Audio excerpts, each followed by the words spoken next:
Diana Mitford was viewed by many as the most beautiful and cleverest of the 6 legendary Mitford sisters. At just 18, she married the extremely wealthy Brian Guinness, and together, they were at the heart of London society.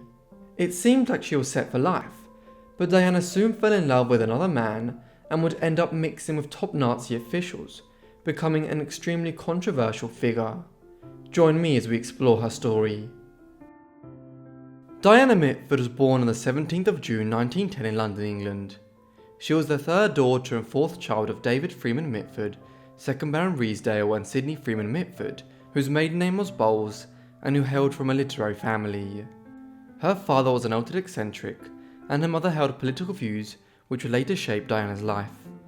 When she was born, she had 2 older sisters, Nancy and Pamela, as well as a brother Tom, who was born just a year before Diana, and who would be the only Mitford son. 3 further sisters, Unity, Jessica and Deborah, would follow over the next 10 years. Diana, like the other Mitford children, grew up in a somewhat isolated environment, being homeschooled on their parents' estate in Gloucestershire and Oxfordshire. Yet, in 1926, she was briefly sent to be schooled in Paris for about 6 months. She cannot have known it at the time, but she would live much of her later life in the French capital. Even by that time, Diana had developed an easy charm which pulled people into her circle, and her younger sisters, Unity, Jessica and Deborah, looked up to her rather than the 2 eldest Mitford sisters, Nancy and Pamela. Eventually the spell would break for Jessica and Deborah, but Unity's adoration for her sister would contribute to her own tragic life story. The Mitfords had long remained secluded in Oxfordshire, but by the 1920s the eldest sisters, Nancy and Pamela, had been introduced to the royal court and into London society, socialising with some of the mid-20th century's most prominent writers and artistic figures in their youth. Each of the Mitford sisters responded to these newfound freedoms in different ways. Diana, who was well noted by the late 1920s as the prettiest of the Mitford sisters, married almost as soon as she was released from the shackles of the Mitford estate in Oxfordshire. When she was just 18 years of age, she secretly got engaged to the handsome and charming Brian Guinness, heir to the Irish brewing dynasty, whose surname graces pints of porter all over the world. When she informed her parents, they were initially reluctant to allow her to marry due to her young age. However, they eventually gave in, and when Diana and Guinness married in January 1929, it was one of the weddings of the year in British high society. Her marriage to Guinness was something of a culture shock for Diana. The family was incredibly wealthy, and with armies of staff and servants at their homes in Ireland and England, Diana's new mother-in-law expressed amazement at the fact that Diana was able to fry an egg. The couple lived on an allowance of £20,000 a year until Brian would come into his inheritance, and along with a mansion in London, they had a home in Dublin, not far from the Guinness brewery, and an estate in Hampshire. 2 sons, Jonathan and Desmond, followed in 1930 and 1931, but before they'd even left infancy, Diana was being drawn elsewhere. In February 1932, Diana met Sir Oswald Mosley while attending a party at the house of Emerald Cunard in London.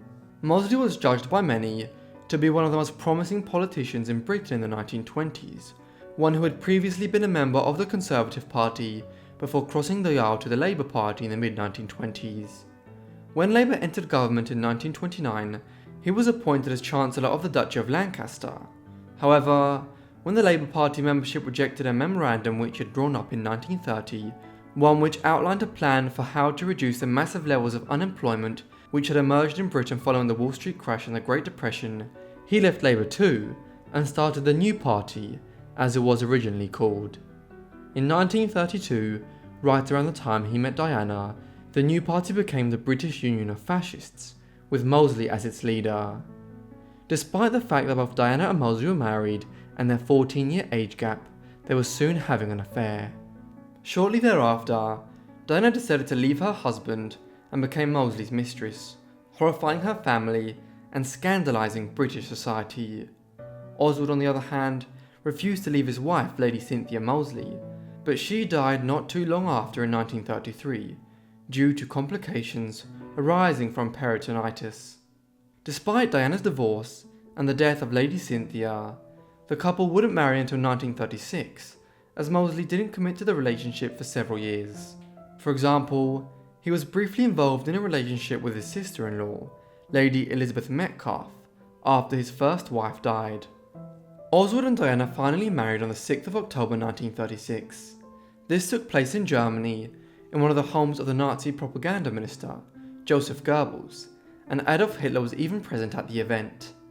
By that time, Diana had regularly been visiting Germany with Oswald to attend Nazi rallies in Nuremberg, and Oswald forged ties to the German fascists as he believed that his party would assume control of Britain one day. 2 sons followed soon after their marriage, Alexander in 1938 and Max in 1940. Though her marital affairs had led to tensions with the Mitford family, Diana's mother Sydney, brother Tom and sister Unity shared her affinity for fascism, and there is no doubting that Diana was a committed fascist. She was not blindly led into political extremism in Britain as a result of some infatuation with her new husband, though her views in later life on the racial policies of the Nazis and their genocidal actions were complicated. At certain times she expressed some horror for what had happened, but on others, her statements were more neutral. Nevertheless, her politics in the 1930s caused a complete split with her elder sister Nancy. When the Second World War broke out in the autumn of 1939, following Germany's invasion of Poland, Diana and Oswald's political and social position in Britain collapsed. This was in stark contrast to the summer of 1939, before hostilities broke out, when a British Union of Fascists rally in London had drawn 30,000 attendees, one of the biggest political rallies in British history. Compromised by his early support for the Nazis, Oswald began calling now for a negotiated peace agreement with Germany.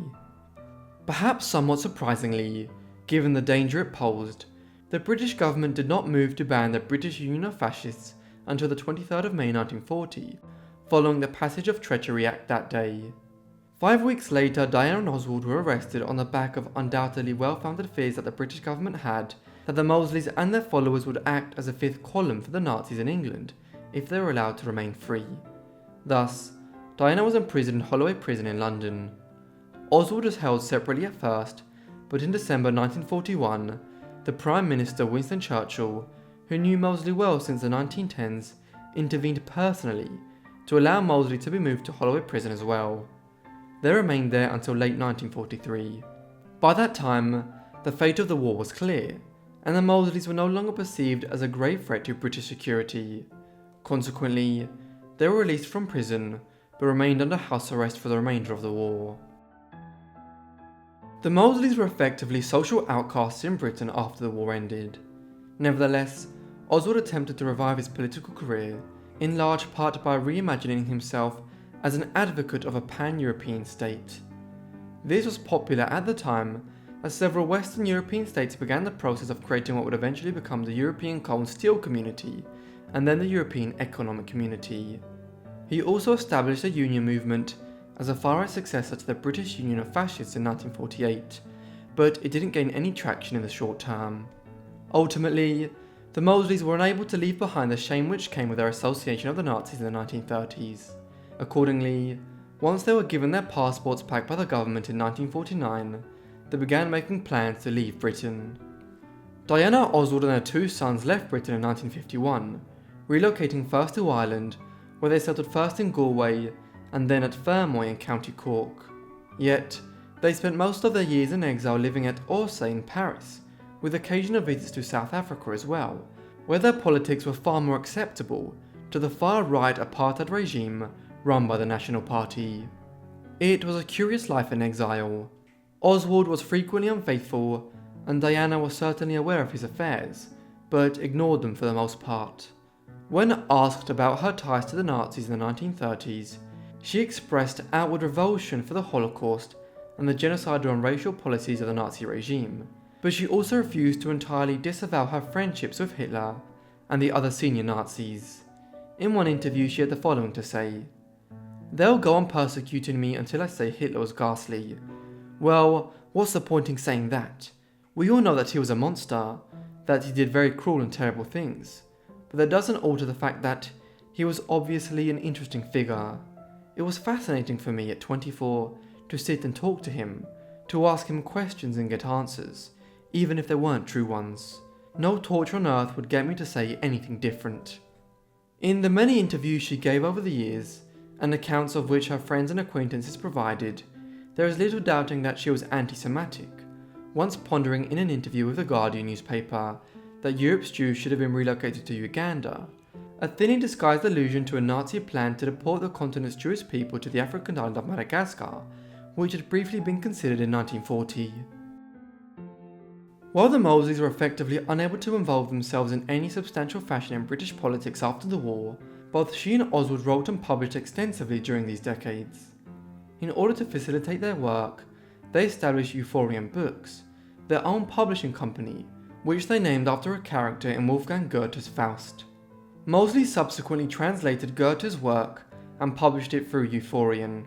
Much of Diana's writing was political. For instance, she edited The European for 6 years between 1953 and 1959 while living in France, a political and cultural magazine which tried to further many of the Mosleys' political ideas.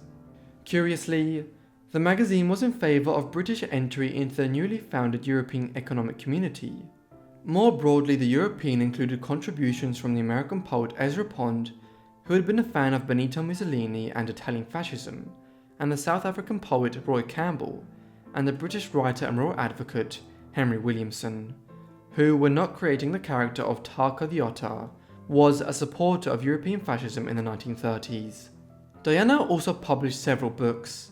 One of these, The Duchess of Windsor, published in 1980, was a biography of Wallis Simpson, who King Edward VIII's desire to marry in 1936 had caused the abdication crisis that year. Edward and Wallis, by that time the Duke and Duchess of Windsor, had lived next door to Diana and Oswald in Paris, and had also seen controversy by visiting Germany in 1937, and meeting Hitler and other Nazi leaders after Edward lost his throne. 2 personal memoirs also appeared. First came A Life of Contrasts in 1977, which was a straightforward autobiography, and Loved Ones, published in 1985, in which she reflected on some of the famous figures she had known over the years, including her sisters, and the author of Brideshead Revisited, Evil in War. Finally, Diana wrote for several other prominent publications, including articles for The Tatler in the late 1960s, and as a book reviewer, both for the New Statesman and the London Evening Standard from the 1970s through to the 1990s. Her background and her writings, including a defense of Magda Goebbels' decision to kill her 6 children in the Führer bunker at the end of the Second World War, caused controversy, and infamous clashes with the late Christopher Hitchens and Max Hastings, a prominent historian of the Second World War and newspaper editor. Diana's husband Oswald died on the 3rd of December 1980 at Orsay in Paris. Many obituaries and news reports noted the passing of the leader of the British fascist movement, but his demise was not greeted with the sort of outpouring of anger at Mosley's political career as it might have occurred had he died closer to the Second World War. Many people had simply forgotten the Mosleys, or had not been alive in the 1930s and early 1940s. After her husband's death, Diana remained in France and continued to write extensively, though she lost her position as a book reviewer at the London Evening Standard in the mid-1990s, when Max Hastings determined that he didn't want any more reviews by, quote, Bloody Lady Hitler, run in the paper. Her reputation as a leading female British fascist was still alive and well 50 years after the war ended. Diana eventually died in Paris on the 11th of August 2003, following complications arising from a stroke she had suffered a week earlier. This was compounded by the heat wave which hit Western Europe that late summer, as temperatures topped 40 degrees Celsius for 10 days in a row in France. Diana was 93 years of age at the time. She was buried back in England in Oxfordshire, in the Mitford family plot next to her sisters. Obituaries were scornful of her ties to the Nazis, though debated her own political views, which remain somewhat unclear and contested even today. Thank you everyone for watching this video on Diana Mitford. I hope you found it interesting. Let me know what you thought of her life down below in the comments, and if you have any other suggestions, also be sure to leave them in the comments. I hope you guys are enjoying the series on the Mitford sisters. I've already covered the life of her 2 elder sisters, Nancy and Pamela, so be sure to check out those. And I've also covered the life of Wallis Simpson, so you can check out all of that content here on the channel. Anyway, that's all from me, so I'll see all of you in the next Forgotten Life. Thanks.